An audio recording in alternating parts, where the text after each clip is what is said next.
भाई मैं ना बहुत बढ़िया बॉडी बनाना चाहता हूँ। हाँ 24 घंटे ना जिम में रहना चाहता हूँ, पर वो मोटिवेशन ही नहीं मिल रही यार।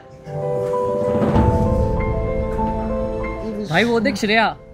ये इसी वजह से नहीं मिल रही मोटिवेशन। हाँ तू तो जैसे लाइक ही नहीं करता उसे। ओ भाई मैं इन चक्करों में नहीं पड़ता, ठीक है ना। सुन तू एक काम कर, तू अभी जा श्रेया को प्रपोज कर, वो तेरे को थप्पड़ मारेगी, तेरा दिल टूटेगा और तू सीधा जिम जा प्रपोज कर दे। पक्का भाई? अरे बिंदास, ठंड रख, स्प्राइट पी, चिल मार और बोल डाल। जब दिल टूटेगा ना तभी तू जिम जाएगा। ठीक है भाई। बोल डाल।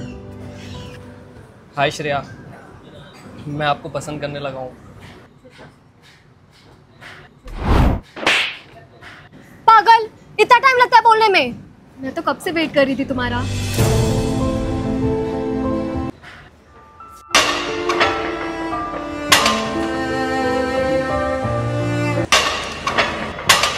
Tak dum tak dum tak dum tak dum.